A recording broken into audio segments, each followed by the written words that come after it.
दोस्तों गमलों में ओवर वाटरिंग करने से यानी पानी ज़्यादा देने से या मुसलसल बारिशें होने की वजह से गमलों के अंदर पानी ज़्यादा हो जाता है, जिसकी वजह से पौधे की जड़ें ख़राब हो जाती हैं। क्योंकि पौधे की जड़ों को ज़्यादा पानी मिले तो पौधे की जड़ें गलना शुरू हो जाती है, जिससे पौधा कुछ ही दिन में ख़त्म हो जाता है। क्योंकि पौधे को ज़्यादा पानी भी पसंद नहीं होता और कम पानी भी पसंद नहीं होता। इसलिए हम पौधों से प्यार करते हैं तो हम पर ही लाजम है कि पौधों की केयर करना यानी उनकी देखभाल करना, कब उनको पानी देना है, कितना पानी देना है और कितने दिन के बाद इनको फर्टिलाइज़र करना है।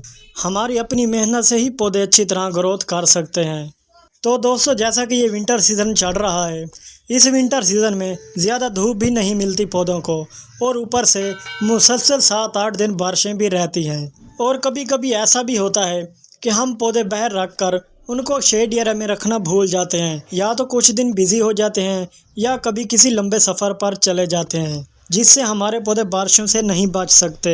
इनमें ज़्यादा पानी ठहरने की वजह से पौधे की जड़ें ख़राब हो जाती हैं। तो दोस्तों ज़्यादा पानी यानी ओवर वाटरिंग या बारिशों के पानी से हम अपने पौधों को कैसे बचा सकते हैं, तो चलिए दोस्तों वीडियो को शुरू करते हैं। तो दोस्तों आज मैं पौधों के लिए यूज़ करने वाला हूँ फोम। हम फोम को आम समझते हैं, लेकिन क्या आपने कभी सोचा कि ये फोम हमारे गार्डन के लिए बहुत ही अहम है। इस फोम का इस्तेमाल कैसे किया जाता है और कब किया जाता है, आइए आपको बताता हूँ। पौधों में फोम के इस्तेमाल करने के 2 तरीके हैं। आप देख रहे हैं मेरे हाथ में ये फोम है। मैं कैंची की मदद से इसके छोटे छोटे टुकड़े कर लेता हूँ। ये देखो दोस्तों, टुकड़े करने के बाद मैं इस गमले के अंदर रख रहा हूँ। ये देखो दोस्तों, अगर आपके गमले के मिट्टी ज़्यादा है तो कुड़ाई करके आप फोम उसमें रख सकते हैं। फोम नीचे रख कर आप इसके ऊपर मिट्टी डाल दें। अगर मैं इन फोम को ऊपर रखता हूँ तो ये हवा से नीचे गिर जाएंगे या बच्चे इनको उठाकर कहीं फेंक देंगे, इसलिए मैं इनको मिट्टी में ही दबा रहा हूँ। अब मैं इनके ऊपर मिट्टी डाल देता हूँ। इसका फ़ायदा ये है कि जैसे इस पर बारिश पड़ेगी ये फोम बारिश के पानी को अपने अंदर स्टोर कर लेगा। अगर आप ओवर वाटरिंग भी देंगे तो ये उन पानी को अपने अंदर स्टोर कर लेगा और हमारे पौधे की जो जड़ें हैं वो गलने से सेव रहेंगी। ये देखो दोस्तों, मैं इसके ऊपर पानी डाल रहा हूँ। जैसे ही मैं पानी डाल रहा हूँ, जो गमले के अंदर फोम पड़े हुए हैं वो पानी को अपने अंदर खींच रहे हैं यानी स्टोर कर रहे हैं। ये फोम पौधों को कोई नुकसान नहीं पहुँचा दे। जितने दिन भी ये गमलों के अंदर रहेंगे उतना ही पौधे को फ़ायदा मिलेगा और ओवर वाटरिंग से भी बच जाएगा और पौधों की ग्रोथ भी अच्छी होगी और इन पौधों पर धूप भी पड़ती रहेगी और हवा भी अंदर जाती रहेगी, जिससे पौधों की जड़ें ताकतवर होंगी और पौधा अच्छी तरह से ग्रोथ करेगा। दोस्तों पौधों में फोम का इस्तेमाल करने का पहला तरीका तो हमारा मुकम्मल हुआ।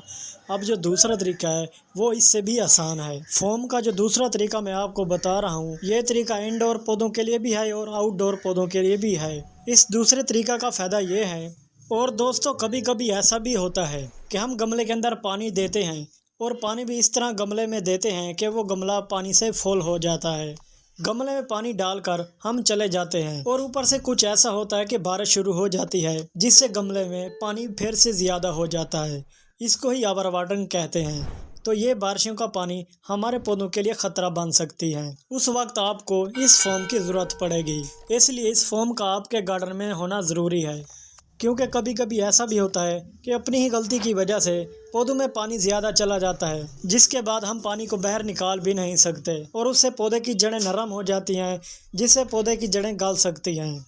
जैसे तरीका आप देख रहे हैं मैं गमले के अंदर कर रहा हूँ। अगर किसी भी गमले के ऊपर आपको ज़्यादा पानी नज़र आए तो इस फोम की मदद से आप फोम में वो पानी स्टोर करके ज़ाया कर सकते हैं या दूसरे गमले में फेंक सकते हैं। इससे बेहतर है कि फोम का स्टोर हुआ पानी ज़ाया मत करें, ज़ाया करने की बजाय दूसरे गमले में डाल दें। इस तरीके से भी हमारा पौधा ओवर वाटरिंग से बच सकता है, उनकी जड़ें भी स्ट्रोंग हो सकती हैं और पौधा भी बड़ी तेज़ी से ग्रोथ कर सकता है। क्योंकि पौधों को मॉइस्चर मिट्टी ही पसंद होती है, ज़्यादा गीली मिट्टी पसंद नहीं होती, उसमें जड़ें ज़्यादा ग्रोथ नहीं करती।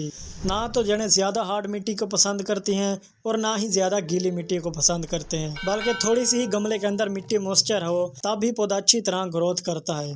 दोस्तों फोम के इस्तेमाल करने के दोनों तरीके आपको कैसे लगे? फोम का इस्तेमाल करने का पहला तरीका भी अपनी जगह और दूसरा तरीका भी अपनी जगह। दोनों तरीक़ों से हम फोम का इस्तेमाल अपने पौधों में कर सकते हैं और इस फोम को हमें अपने गार्डन के लिए रखना चाहिए, किसी भी वक्त काम आ सकता है।